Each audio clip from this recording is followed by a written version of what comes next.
kiranya kita semua ada dalam kasih Dia Allah yang tidak pernah meninggalkan kita. Papa, Mama, dan saudara-saudara yang terkasih dalam Kristus, tema kita hari ini menjadi satu dengan sempurna.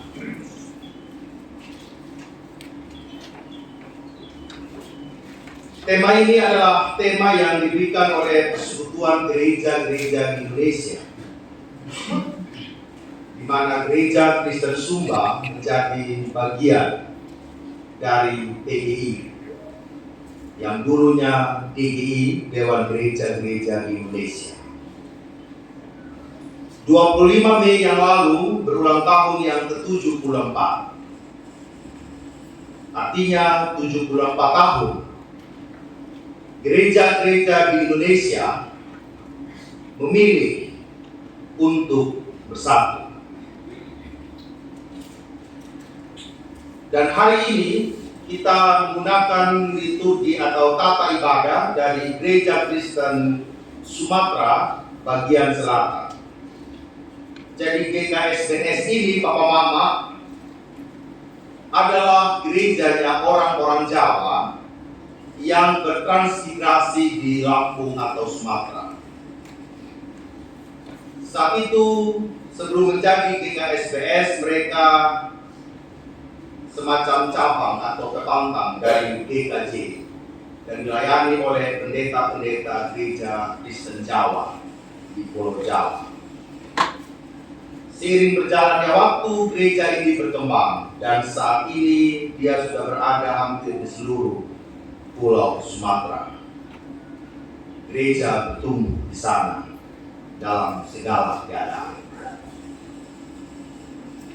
Berbicara mengenai menjadi satu dengan sempurna,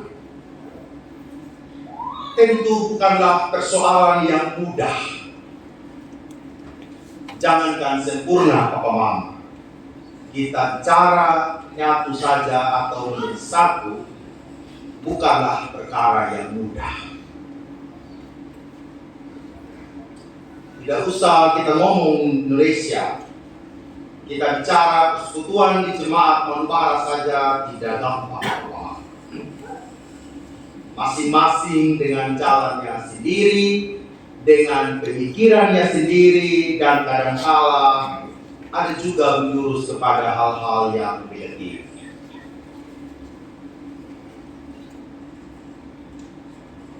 Minggu-minggu ini kami juga dapat laporan begitu tentang ada satu jemaat kita yang sedang berkumpul begitu, hampir di-share begitu. Ya, itu pergumulan jemaat kita, bahwa membangun keluarga, membangun persekutuan dalam rumah adalah hal yang tidak mudah untuk kita lewati. Karena masing-masing orang dengan pemikiran. Lalu pertanyaannya, kalau demikian setiap orang dengan jalannya sendiri-sendiri, sejatinya apa yang mempersatukan kita? Ini pertanyaan yang perlu kita renungkan. Apa sebenarnya hal yang menyatukan seluruh persekutuan keluarga kita, persekutuan jemaat kita, bahkan ketika dimanapun berada, baik di kantor, di tempat kerja, dimanapun Tuhan mempercayakan kita, kita harus bersatu. Hari ini orang bilang, tidak bisa lagi kita kerja sendiri. Kita harus berkolaborasi. Entah kita sebagai ibu rumah tangga, kita sebagai tukang, sebagai pedagang, dalam skala kecil sampai skala besar, sebagai pelayan, penatua, pendeta, diaken, kita harus berada dalam pilihan untuk saling berkolaborasi atau saling bekerja sama. Itu pilihan yang harus kita ambil hari ini. Oleh karena itu, dalam doa pada pasal yang ke-17 ini adalah doa Yesus bagi para murid. Yesus mendoakan mereka agar persekutuan itu tetap ada dalam satu kesatuan. Dan Yesus mendoakan itu. Dan bukan bagi para murid saja ia mendoakan, tetapi juga bagi kita hari ini. Nah, pemimpin kita tadi, Tuhan mengatakan kepada Petrus, di atas batu karang ini kudirikan jemaat. Jadi kalau kita melihat dalam kehidupan kita hari ini, persekutuan itu dibangun oleh para rasul menjadi sebuah gereja di desa-desa di Palestina zaman dulu namanya Edesa. Di sanalah gereja mula-mula dibangun. Dan di Antioquia, di sanalah Kristen pertama kali orang-orang memanggil bagi pengikut Kristus. Dan kekristenan itu terus berkembang sampai hari ini.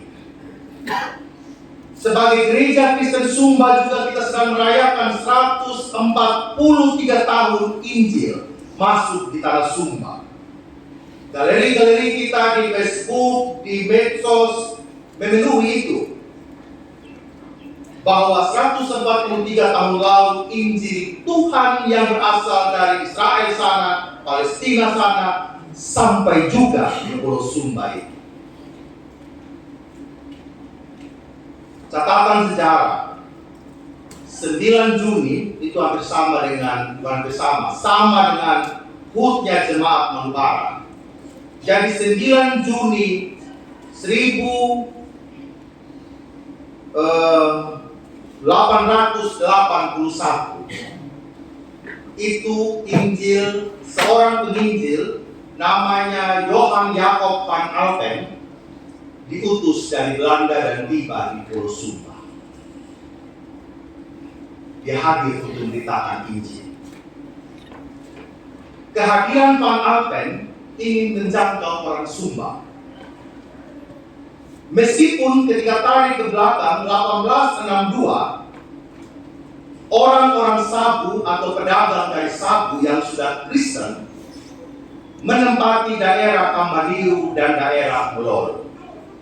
Tetapi mereka bukan datang untuk mengabarkan Injil. Mereka datang untuk berdagang. Kemudian guru Injil Teber, utusan Belanda, pendeta Teber, utusan Belanda yang ditugaskan di Pulau Timor dan Sabu mengunjungi keluarga itu di Sumba, keluarga Sabu yang tinggal di Sumba itu. Karena banyaknya orang Sabu yang menganut Kristen, dipanggillah guru dari Ambon, ada dua, Eduard Tenu dan Tuhaluti, dan menempati Kamadiru dan Melolo. Jadi ini kita ikuti Papa Mama ini sejarahnya kekristenan di Pulau Sumba. Jadi Injil yang datang dari sana itu tidak tiba-tiba terjadi Papa Mama. Ada sebuah proses yang tidak mudah. Sebentar kita menjurus kenapa itu bisa terjadi Papa Mama. Dan berkembanglah jemaat Kamadiru dan jemaat Melolo. Kita bersyukur cucu pendeta pertama ini Papa Madara jadi majelis di Manubara. Pendeta Dara yang menjadi pendeta pertama gereja Kristen Sumba di jemaat Melolo. Kemudian pindah menjadi pendeta pertama di jemaat Wengapu. Jadi beliau ditapis di Melolo, kemudian diutus ke Wengapu, dan kemudian menjadi pengurus rumah sakit Kristen Sumba atau Human Grace. Dalam perjalanan ditapis lagi pendeta Hakumbai, opanya Kiki, opa besarnya Kiki, Nona Priscilla. Dan dalam perjalanan menurut cerita dia akan melakukan perjamuan ke Waipara Taundu. Dalam perjalanan ia diculik oleh Jepang. Dan menurut cerita ia ditembak di Pakamburu di sini. Dan jenazahnya hilang sampai hari ini. Tahun 1926, guru Injil Katongaretan, guru Injilnya Pak Yeti yang bertugas di jemaat Lamanaku, cabang Lamanaku, melaksanakan PI sampai di Tanah Panas Tangan. Dia datang sampai di sana, dia baru masuk, orang pikir dia itu penyamun, Bapak. Jangan dulu begitu ya, Bagora saya bilang ya. Sampai di sana, dia tidak diterima oleh orang-orang, dia belum memberitakan Injil, dia baru datang dan sampai. Oleh orang-orang Tanah Panas, ia diseret, kemudian diikat di salah satu pohon, dan menurut cerita pohonnya masih ada di sana. Dan lihat pohonnya, dia diikat, disiksa, dan sebelum ia dibuang ke dalam sumur tua atau sumur roa, orang Sumba bilang ya, sumur tak berair, diseret 2 kilometer oleh orang-orang Tangan, dan dia dibuang ke dalam sumur itu. Dan menurut cerita orang-orang di Tanganan, ada 13 batu yang dibuang ke dalam sumur. Dan pada saat batu yang ke-13 suara datang dari sumur, dia bilang, tunggu saya berdoa dulu, baru kalian buang itu batu. Itu menurut cerita. Jadi ketika dia bilang saya sudah siap untuk pergi, batu itu dibuang dan selesai.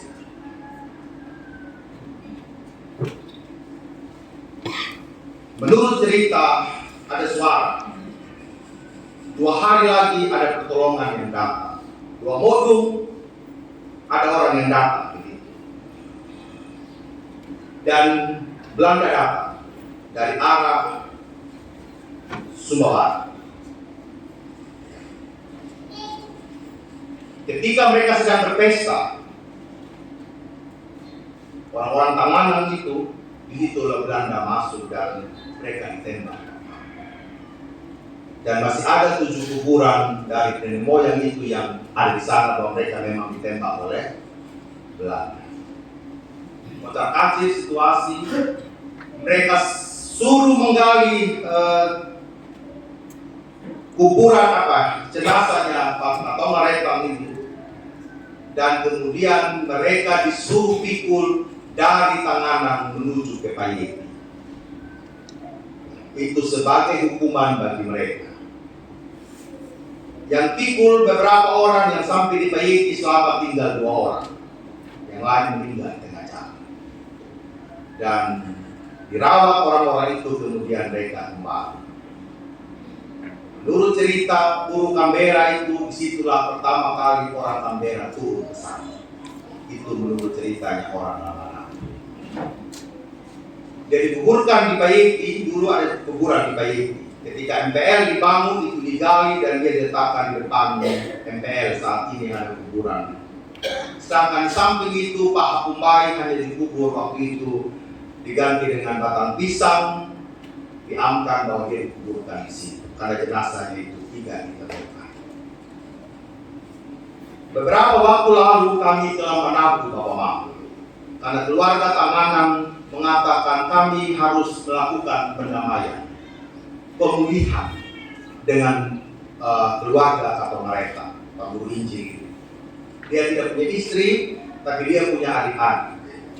Adik nomor 5 itu ternyata pendeta Payeti juga, namanya Kambaru Indi, dan dia meditasi di jemaat Mbayung di WJ Lula sana. Ada hal yang menarik Bapak Mama. Ada sumpah dari peristiwa itu, bahwa mereka tidak mau untuk menjadi orang Kristen karena kematian dari opa kekasih mereka. Termasuk salah satu orang tua pendeta, Ibu Ana Bunga, itu pendeta jemaat Kananda hari ini. Termasuk papa mamanya belum Kristen sampai hari ini. Bila mana.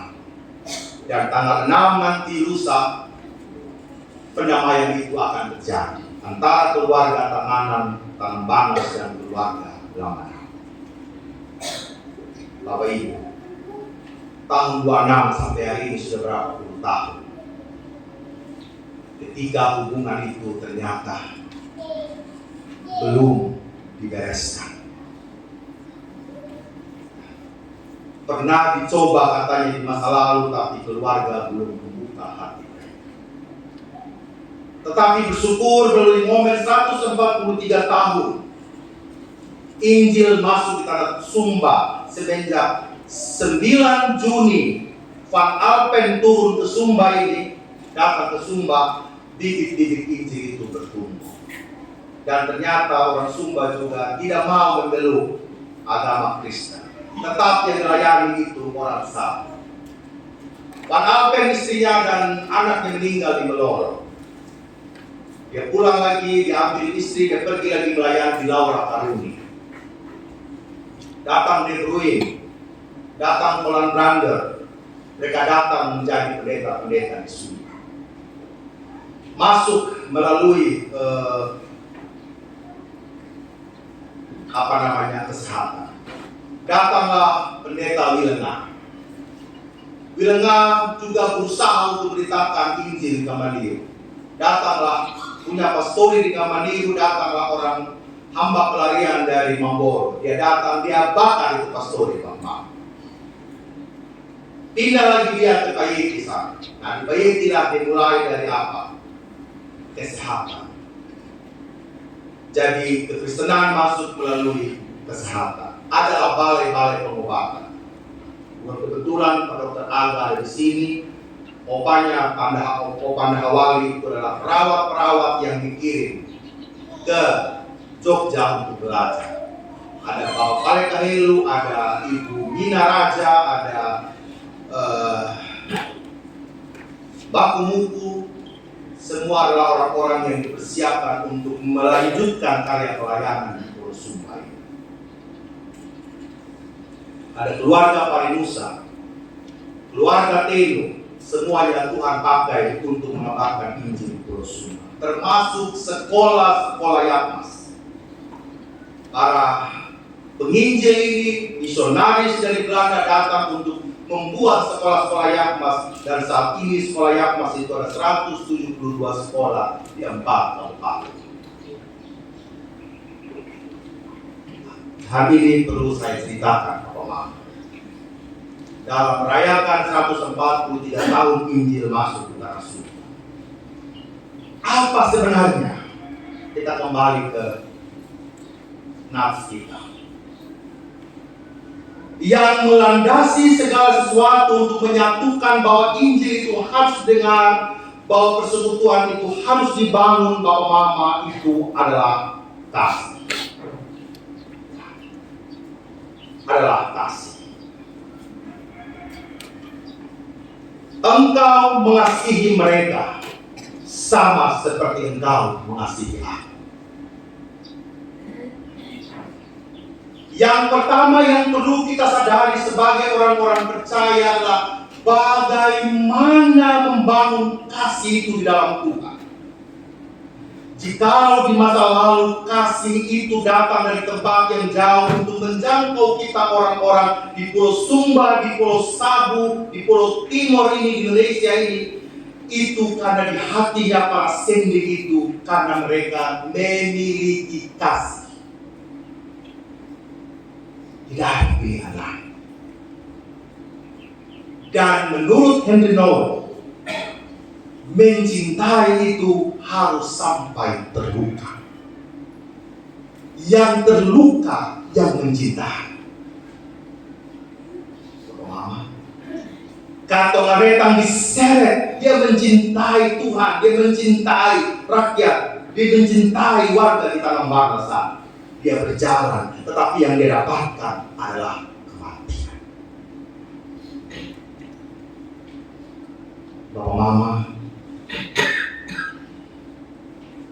sudahlah kita ada di level itu, mencintai hingga terluka. Kalau cinta kita masih air mata saja, Bapak Mama, belum diseret, belum disalibkan, rasa-rasanya kita perlu mentransformasi seluruh keberadaan kita, bahwa kita ini bukan ada di area nyaman untuk melayani dan mencintai Tuhan. Papa Mama, keluarga kita mungkin keluarga berantakan, keluarga penuh masalah. Tetapi cinta harus ditawarkan di sana. Jangan sampai kita tidak menaikkan doa bagi kekasih-kekasih kita yang sedang bergumul dengan masalah pastoral mereka. Mereka jauh dari rumah, mereka tidak saling menghormati, keluarga yang saling memaki setiap hari, keluarga yang saling bermusuhan, keluarga yang saling buang muka, keluarga yang saling menggosip, keluarga yang saling menjelekkan, padahal kita satu darah. Kita perlu mentransformasi kasih kita. Kita tidak bisa datang ke gereja dengan baju yang bagus, dengan gaya yang anggun, kemudian hati kita penuh dengan kebencian.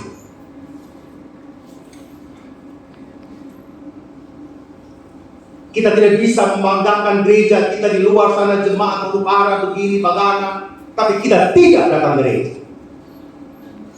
Tidak ada kasih, omong kosong.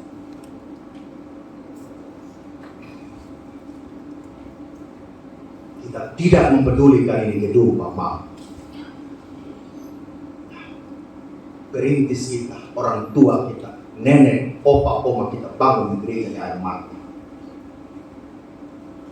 Tapi kita datang, kita menganggap remeh. Memang ini yang gedung, Bapak. Dia lapuk selesai. Tapi kita tidak pernah memikirkan spirit orang tua kita, opa, oma kita yang bangun di gereja. Betul tidak, Bapak? Kita berpikir sebagai orang Manubara hari ini,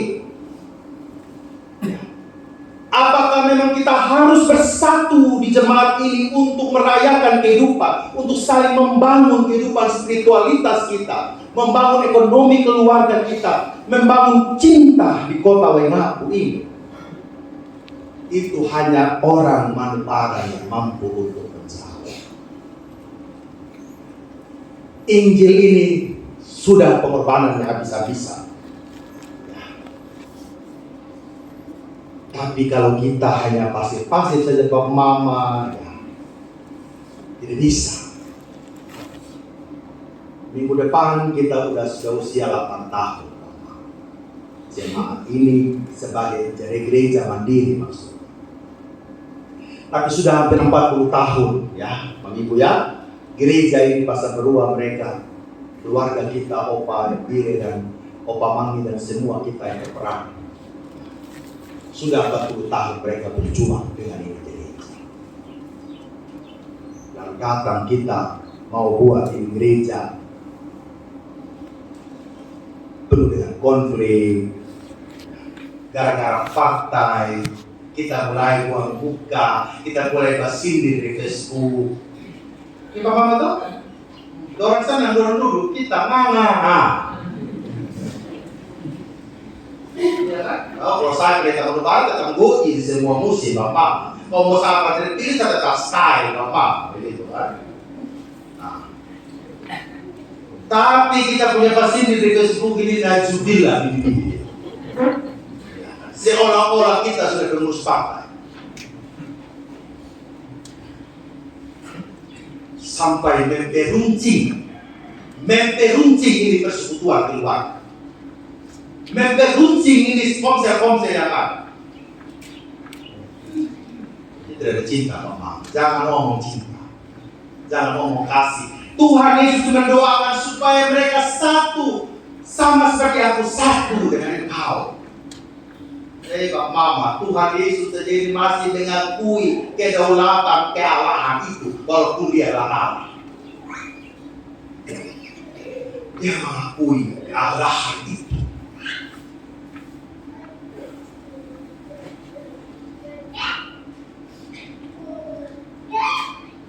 Papa Mama pulang ke rumah koreksi cinta kita kemana sama keluarga. Cinta kita bagaimana sama gereja Manubara. Besok minggu saya lihat, hari ini pertemuan penuh di gereja. Minggu depan kita ulang tahun. Pagi jam 8 kita ada di sini untuk pengucapan syukur. Kita tidak potong sapi dan babi, Bapak. bukan berarti kita tidak mau merayakan. Yang paling utama itu adalah spirit dan doa kehadiran Yesus. Sore jam 3 minggu depan kita ada di Pamalala. Apakah kita menganggap orang Pamalala itu hanya orang pendatang saja? Atau mereka adalah saudara-saudara kita yang perlu kita persekutukan bersama?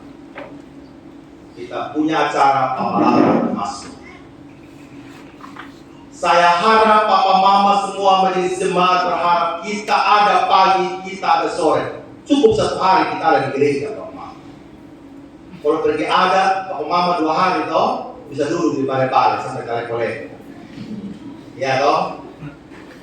Kalau diurus adat, kenoto, lusa kenoto, kamu harus kupas bawah. Hari pertama, yang kedua kupas nama orang. Ya. Yang ketiga berkupas orang punya bawaan kenoto, ya kan? Ih, dia bawa 10 juta saja. Iya, iya.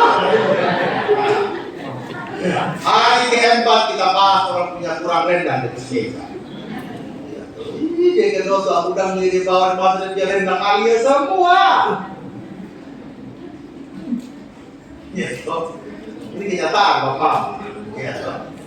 Makanya saya bawa di uang ini, apa sih beribu aja. Itu deh pas 10.000 saja, dulu uang bokal semua.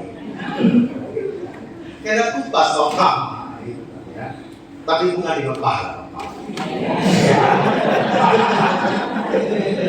Soal di mana itu? Orang berdepan dia mulut manis-manis.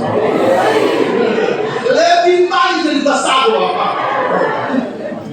Iya, manis kalau ngomong pendeta, manis kalau ngomong. Tapi udah hati lebih pahit dari paria. Iya, Bapak. Orang berpara di mulut dan di hati manis semua. Iya, tuh bisa diturun barang, toh. Mari sudah Bapak. Apapun itu hanya cinta. Jadi Tuhan bilang apa? Kalau cinta itu ada, Pak Mama, aku di dalam mereka dan engkau di dalam aku. Aku supaya mereka sempurna menjadi satu. Jadi kalau sudah ada cinta Papa Mama, Tuhan ada di hatinya kita, kita ada di hatinya Tuhan. Itu konsekuensi. Jadi kalau orang sudah ada di dalam cinta, pasti dia ada di dalam Tuhan. Amin. Pasti ada. Karena orang yang bisa mempraktekkan cinta, orang yang sudah menghadirkan Tuhan. Tidak bisa kita bilang, oh kalau tidak ada Tuhan, dan kemudian kita merayakan cinta, itu bisa cinta palsu, Bapak Mama. Bukan cinta sejati. Bapak Mama, esok kita akan karnaval 153 tahun Injil masuk ke dalam Sumba. Bapak Mama yang terpanggil untuk mengikuti, kami mengundang untuk mempersiapkan diri. Kita kumpul di jemaat Wengapu besok jam 12. Yang tidak ada datang nonton saja dong. Melewati toko Kupang, kumpul di GKS Wengapu, toko Kupang sampai di MPR. Dari Kamaniru juga, dari titik Kamaniru datang Karinding sampai di MPR.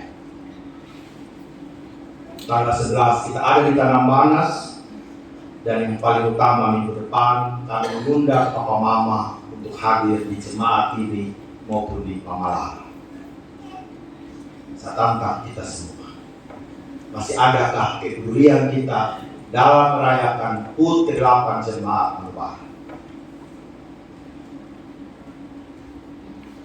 Bapak Mama yang ingin memberikan berkat berupa apa saja, dari kue, dari beras, dari mie, dari apa saja, kami terima semua, kita kelola, kita makan bersama. Itu aja. Kita berjamuan kasih sana. Nanti Sabtu, Mama Dora, Komper, kumpul, kita buat sama-sama yang ada, kita bawa. Mama Jadi apa saja yang ada mulai besok dikumpulkan. Ya, mau mie, mau daging ayam, mau apa, kita buatlah sesuatu, bawa sana, selesai. Jadi juga tidak akan pergi ke rumah-rumah untuk ambil proposal, minta sama mama ya. Kalau ada cinta tahu saja begitu.